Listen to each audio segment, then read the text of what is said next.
오늘 주신 하나님의 말씀은 전도서 9장 11절에서부터 15절까지 말씀입니다. 내가 다시 해 아래에서 보니 빠른 경주자들이라고 선착하는 것이 아니며 용사들이라고 전쟁에 승리하는 것이 아니며 지혜자들이라고 음식물을 얻는 것도 아니며 명철자들이라고 재물을 얻는 것도 아니며 지식인들이라고 은총을 입는 것이 아니니 이는 시기와 기회는 그들 모두에게 임함이니라. 분명히 사람은 자기의 시기도 알지 못하나니 물고기들이 재난의 그물에 걸리고 새들이 올무에 걸림같이 인생들도 재앙의 날이 그들에게 호련히 임하면 거기에 걸리느니라. 내가 또 해 아래에서 지혜를 보고 내가 크게 여긴 것이 이러하니 곧 작고 인구가 많지 아니한 어떤 성읍에 큰 왕이 와서 그것을 에워싸고 큰 흉벽을 쌓고 치고자 할 때에 그 성읍 가운데에 가난한 지혜자가 있어서 그의 지혜로 그 성읍을 건진 그것이라. 그러나 그 가난한 자를 기억하는 사람이 없었도다. 아멘.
오늘도 우리 주님의 크신 은혜와 사랑이 저와 여러분에게 가득하길 바랍니다.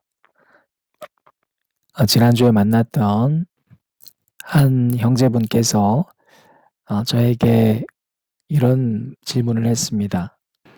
목사님은 외람되지만 장애도 있으시고 남들이 상상할 수 없는 큰 풍파를 많이 겪을 수밖에 없으셨는데 어떻게 이렇게 평안해 보일 수 있냐고.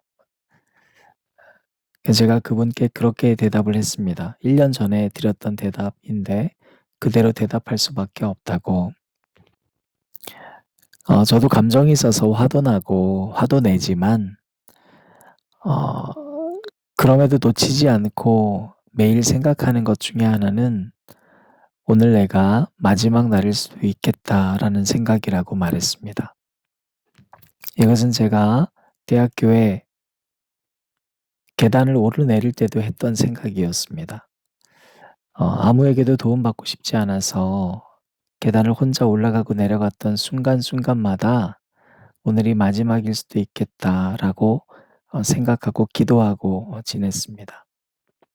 그러니까 그날 나에게 힘들었던 일들이 있었다 해도 누가 나를 좀 힘들게 한다 해도 그것이 저에게 큰일이 아니라고. 정말 큰일은 내가 오늘 죽어서 하나님 나라 갔을 때 하나님이 나를 칭찬하실지 질책하실지 그것이 저에게 더 큰 일이라고. 그렇게 놓고 보면 세상 살 때 아무리 주변의 상황이 변하건 주변에서 어떤 일이 일어나건 그 순간순간은 잠시 흔들리는 것 같다 해도 다시 중심을 잡을 수 있는 도움이 되는 것 같다고 얘기했습니다. 여러분 어제 우리 말씀이 그거였어요. 마지막처럼 하루를 살아보자. 어떠셨습니까? 여러분의 어제 하루는 마지막처럼 살았나요? 마지막처럼 잘 살아간다는 건 뭡니까? 무조건 열심히 사는 게 아니라 내가 최선을 다해서 사랑하고 최선을 다해서 감사하고 최선을 다해서 용서하는 삶입니다.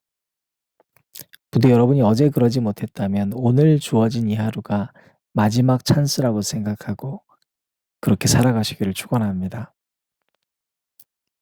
오늘 말씀인데요. 우리가 어제 나누었던 말씀은 이제 지혜로운 자의 삶에 대해서 나누었잖아요. 자, 오늘도 또 지혜로운 자들은 어떻게 살아야 되는지를 한번 저와 여러분이 은혜를 나누었으면 좋겠습니다. 11절 말씀 보니까요. 내가 다시 해 아래에서 보니 빠른 경주자들이라고 선착하는 것이 아니다. 그렇게 얘기했습니다.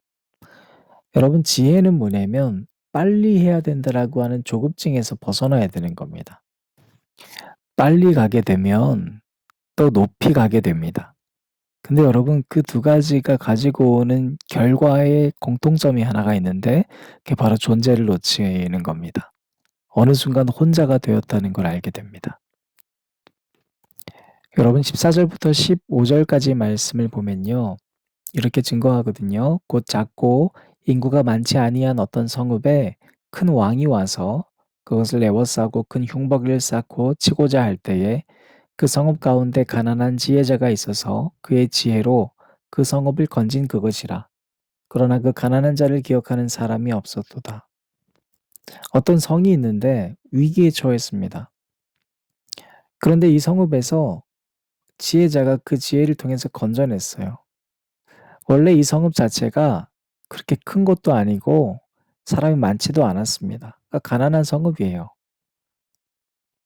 근데 누군가가 와서 위기에 처했을 때 그 가난한 성읍 가운데에서도 가장 가난했던 사람이지만 바로 지혜로운 자가 이걸 건져주고 위기에서 극복하게 해주는데 그 순간뿐이고 이제는 시간이 지나니까 아무도 이 가난한 지혜자를 기억하지 못했다는 겁니다.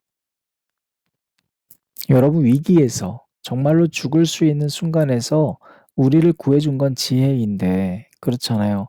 지식이 아니잖아요. 돈이 아니거든요. 명예가 우리 생명을 구해줄 수 없거든요. 그런데 결국에 가장 중요한 지혜를 우리는 위기가 사라지면 잊어버리고 산다는 거예요. 그럼 여기 있는 이 성읍의 사람들은 무엇을 추구하고 살았을까요? 우리를 위기에서 구해준 지혜자라는 존재를 잃어버리고 우리가 더 강해져야 되겠어. 힘을 추구하고 살아갔습니다. 돈, 지식, 명예. 그것이 오히려 그들을 파괴하는 것임을 망각한 겁니다. 그래서 오늘 말씀이 계속해서 이렇게 권고하거든요. 그러므로 내가 이르기를 16절부터 지혜가 힘보다 나으나 하반절 그의 말들을 사람들이 듣지 않고 17절 조용히 들리는 지혜자들의 말들이 우매한 자들을 다스리는 자의 호령보다 낫고 지혜가 무기보다 낫다. 여러분 우리가 무언가를 하는 것도 중요합니다. 속도를 내야 될 때는 내는 것도 필요합니다. 그런데 모든 도로에는 속도 제한이 있어요. 왜 그런지 아세요? 더 속도를 높이면 나도 죽고 너도 죽는 겁니다. 근데 우리는 자꾸 악셀레이터를 밟으려 그래요. 브레이크를 안 밟으려 합니다. 목표만 놓고 무조건 달려가는 사람이 되면 그 사람은 존재를 놓칩니다. 존재를 놓친다는 건 결국 생명을 놓친다는 의미입니다. 여러분 운전할 때 어떠세요? 속도를 내면 어떤 현상이 벌어집니까? 속도를 내면 옆에를 볼 수 없습니다. 달리기 경주할 때 여러분 100m 스퍼트를 내는 사람들은요. 온 전력을 다해서 속도를 높이면 옆을 돌아볼 수가 없습니다. 앞을 봐야 됩니다. 그런데 여러분 사람은 어디 있는지 아세요? 사람은 우리 앞에 있는 게 아니라 우리 옆에 있는 존재들이에요. 그러니까 내가 뭔가를 빨리 하고 급히 하고 목표를 향해서만 달려가게 되면 우리는 옆에 있는 존재를 놓치게 되는 것입니다. 에베소서 5장 16절 말씀을 보면 세월을 아끼라고 되어 있습니다. 우리 그리스도인들도 이 말을 보면서 '그래 세월을 아끼면서 우리 최선을 다해서 하루하루 살아가야 돼.'라고 하는 성실로 바꾸어서 사람들에게 권할 때가 많습니다. 여러분 세월을 아끼라고 하는 이 말은 엑사고라조라고 하는 건데 내가 건져 올리라는 겁니다. 내가 무수히 많은 시간들과 많은 환경들 가운데에서 그냥 스쳐 지나가는 것이 아니라 건져 올려야 될 것이 있다는 것이에요. 그게 세월을 아끼라는 겁니다. 뭘 건져 올려야 될까요? 바로 내 삶의 속도로 인해서 놓쳤던 생명의 의미를, 존재의 의미를 건져 올려야 되는 거예요. 여러분 우리가 예수님께서 사탄의 시험을 받지 않습니까? 근데 누가복음 4장 5절 말씀은 사탄이 예수님에게 어떻게 시험을 수행했는지를 이렇게 소개합니다. 예수님을 이끌고 올라가서 순식간에 천하만국을 보이며 두 가지 시험이 공통적으로 이루어졌습니다. 어떻게요? 이끌고 올라가서 높이죠. 순식간에 천하만국을 보이며 빠르죠.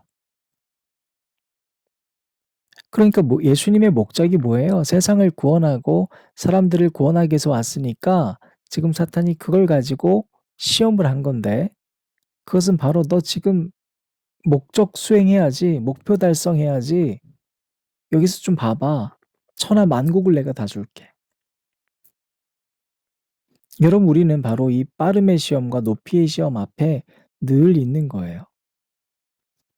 여러분 존재를 위해서 예수님 오셨는데 사탄이 끌고 올라간 그곳에서 아무리 옆을 봐도 단 한 명의 생명도 존재도 없었다는 걸 예수님은 알고 계셨습니다. 그래서 예수님이 이 땅에 오셨던 2000년 전에 '내가 3년 안에 모든 사역을 다 완성해야 되겠다.'라고 생각하지도 않으셨어요. 그분은 여전히 우리와 동행하시면서 당신의 역사를 하루하루 만들어 가고 계십니다. 우리의 보폭에 맞춰 주고 계시는 거예요. 그분은 높이 높이 올라가서 천하 만국이 내다보이는 곳에 홀로 있는 것이 아니라 모두가 다 버리고 있었던 골고다 골짜기 즉 깊이의 사역을 시작하신 거예요. 제가 예전에도 읽었던 글인데 인천 작가회의의 손병길 씨가 인생을 돌아보면서 그런 글을 남겼습니다. "그리 오래된 얘기가 아니다. 동네 사람들과 나는 이물 없는 마을에서 살았다. 앞집 옆집 가리지 않고 이웃이었다. 마을 사람들이 동네 아이들을 키웠다. 그러나 언제부터였을까? 어깨를 걸듯 옹기종기 모여 살던 집들이 한층 두 층 쌓이더니 하늘 높은 줄 모르고 고층 아파트가 됐다. 아이들이 뛰놀던 골목길도 수직으로 일어섰다. 왁자한 발소리가 사라졌다. 그리고 이렇게 썼습니다. 모든 소리는 층간소음이 되고 고소사건이 됐다. 사소한 일도 그냥 넘어가지 않는다. 크고 작은 경조사조차 마을 일이었던 때가 있다. 그러나 나는 마을을 잃어버렸다. 이웃도 잃어버렸다. 우물쭈물하다가 그만 혼자가 되어버렸다. 우리가 위로 올라갈수록 커리어가 높아지고 더 속도를 낼수록 내가 인정받는다고 생각했다면 바로 그러한 지혜롭지 못한 우리를 위해 하나님께서는 가장 높은 곳에서 골고다까지 수직 낙하하신 것입니다. 무엇이 지혜인지를 알려주기 위함입니다.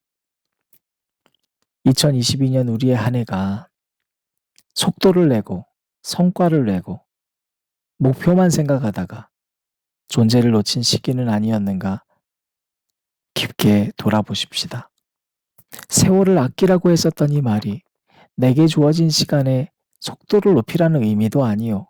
오히려 무수히 많이 지나간 시간 가운데 내가 놓쳤던 생명을 건져 올리라는 의미임을 깊게 깨닫고 2023년이 오기 전 다시 주어진 오늘 마지막 이 하루를 여러분이 건져 올리는 아름다운 의미의 날로 살아가시기를 주님의 이름으로 축원합니다. 기도하시겠습니다. 하나님 감사합니다. 우리도 지혜롭게 살고 싶습니다. 하나님, 세상은 자꾸 빨리 해야 된다고, 완수해야 된다고, 끝까지 마무리해야 된다고, 더 높이 올라가라고, 인정받아야 된다고 얘기하지만, 그러나 그러다 우리가 생명을 놓치고 존재를 놓치는 우를 범하지 않도록 도와주시옵소서. 예수님 이름으로 기도드렸습니다. 아멘. 기억하게 하시고 오늘 우리가 지혜자로서 살게 하여 주시옵소서. 모르는 삶이라 하여도 스치듯 지나는 삶이라 하여도 후회하지 않고 오늘을 사는 것은 가장 귀한 삶을 알미라. 내가 꿈꾸는 일 이루지 못해도 내가 바라는 것 다 갖지 못해도 낙심하지 않고 오늘을 사는 것은 가장 귀한 삶을 알미라. 내가 복음을 알고 내가 복음을 믿고 내가 복음을 전하며 살아간다면 나의 삶은 가장 귀한 삶이야. 내가 예수를 알고 내가 예수를 믿고 내가 예수를 전하며 살아간다면 나의 삶은 가장 귀한 삶이야.